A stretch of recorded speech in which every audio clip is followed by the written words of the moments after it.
We are facing a critical situation, the urgent need for more babies in our world. God's very first instruction to humanity was straightforward and unequivocal. Be fruitful and multiply. Genesis 1:28. This command is not just a suggestion. It represents a fundamental good that is entrusted to couples, symbolizing their unique role in reflecting God's image. The pursuit of family and children is one of the most fulfilling endeavors humans can undertake. However, many people mistakenly believe that this divine mandate is outdated, arguing that overpopulation poses a significant threat. This perspective is fundamentally flawed.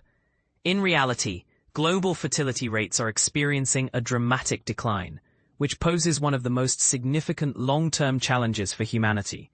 If we do not prioritize having more babies today, we jeopardize our future existence. This alarming trend is already unfolding before our eyes. Let's take a closer look at the situation in the United States. According to the U.S. Census Bureau, as of late July, our nation's fertility rate has fallen to an unprecedented low, with fewer than 1.6 children born per woman of childbearing age. The last time the birth rate was sufficient to maintain our population was in 2007. Since then, the number of births has continued to decline sharply, leading us to this historic low. It is impossible to sustain, let alone grow, a nation with such a steep downward trend in fertility. Marko Vukic, a senior analyst at Bismarck Analysis, points out that a sustained fertility rate of 1.6 could result in a population reduction of 50% within just 3 generations. If the rate drops to 1.2, we could see an 80% decrease. He refers to these figures as mass extinction numbers. Countries like Canada, Japan, China, Ukraine, Spain, Italy, Poland, and Thailand are all experiencing similar or even lower fertility rates. Since 1950, global fertility rates have been halved. Today, 2/3 of the world's population resides in countries where the birth rate is below the replacement level. This decline is even evident in low-income nations. To illustrate, no responsible parent would allow their child to roller skate down a steep hill. Yet that is precisely what we are doing with our declining birth rates. In fact, we reached peak child about a decade ago, marking the point at which we are unlikely to see as many children born in a single year ever again. But isn't having fewer people a wise choice, especially when resources are limited? A prominent economist from Stanford, Charles Jones, explored this common belief in his academic paper titled The End of Economic Growth: Unintended Consequences of a Declining Population. He concludes, drawing on the groundbreaking theories of his mentor, who won the Nobel Prize in Economics in 2018, that declining populations have serious implications. Rather than experiencing continued growth, living standards stagnate in a vanishing population. Leading demographers and economists are affirming that God's original command to multiply is still relevant today. The reasoning is straightforward. Jones explains that a larger population leads to more researchers, which in turn fosters the Human Development Index, which measures global improvements in life expectancy, education, and living standards, has consistently risen in high, middle, and low-income countries, largely due to robust population growth over the past century.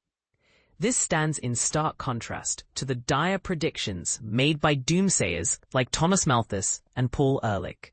Human ingenuity is a far greater asset than the limitations of our resources. We are continually finding innovative solutions to pressing challenges. Professor Jones warns that a declining population could halt this vital progress. Other analysts echo his concerns, stating that with negative population growth, the influx of new ideas will cease. He articulates this in economic terms, noting that when population growth turns negative, both endogenous and semi-endogenous growth models lead to what he calls the empty planet scenario. Stagnation of knowledge and living standards in a gradually disappearing population. And indeed, we are on a path to vanishing.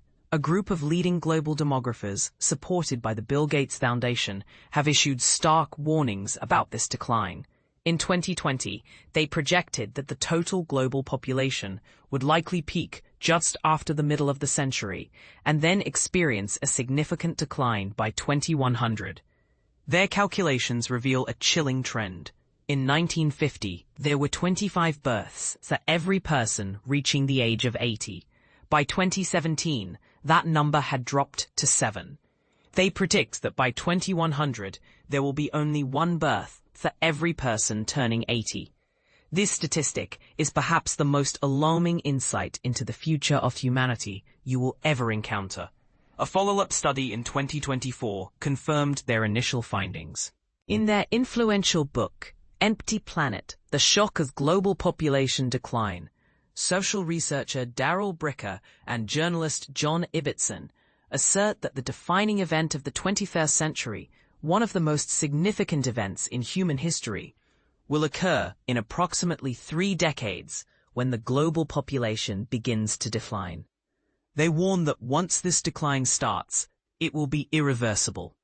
They predict a relentless, generational culling of the human population, which will stifle all progress in addressing complex issues and improving the quality of life for people around the world. In conclusion, leading demographers and economists are emphasizing that God's original command to multiply is not only still relevant, but is also our most pressing need at this moment. A growing population fosters a healthier, more prosperous world for billions. The belief that we should encourage fewer births is, in fact, leading us toward our own demographic extinction. We must recognize that God's wisdom far surpasses our understanding.